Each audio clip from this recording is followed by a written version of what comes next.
ఓం నమ శివాయ శ్రీమాత్రే నమ. మిత్రులకి శ్రీభిలాషులకి అలాగే నన్ను ఇంతగా ఆదరిస్తున్న యూట్యూబ్ ప్రేక్షకులందరికీ కూడా పేరు పేరు ధన్యవాదాలు. మిత్రులారా, మీ అందరికీ పరాదేవత ఎల్లవెల్లలా మీతో ఉండి మీ మనోవాంఛ నెరవేర్చాలని మనస్ఫూర్తిగా కోరుకుంటున్నాను.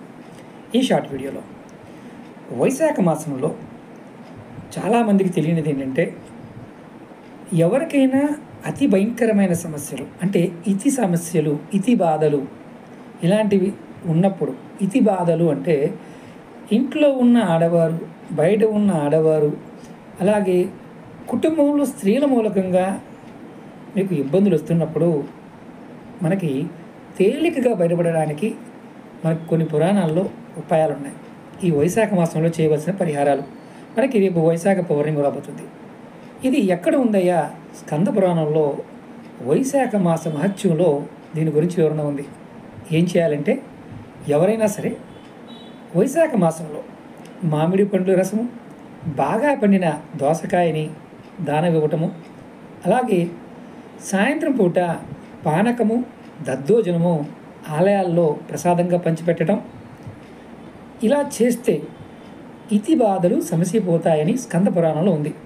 అంటే ఎవరైనా సరే ఈ సమస్యలతో బాధపడుతున్నవారు ఈ పౌర్ణమి రోజైనా పర్వాలేదు, అంటే వైశాఖ పౌర్ణమి రోజునైనా ఈ విధంగా చేయవచ్చు, లేదా ఈ వైశాఖ మాసం నడుస్తున్న సమయంలో కూడా ఈ పరిహారం చేయండి. ఖచ్చితంగా మీకు సమస్యలు తీరిపోతాయి. మీకు ఈ వైశాఖ మాసం గురించి, పౌర్ణమి గురించి కూడా నెక్స్ట్ వీడియోలో తెలియజేస్తాను. అలాగే మీకు ఈ వీడియో నచ్చినట్లయితే ఖచ్చితంగా లైక్ చేయండి, ఛానల్ని సబ్స్క్రైబ్ చేసుకోండి.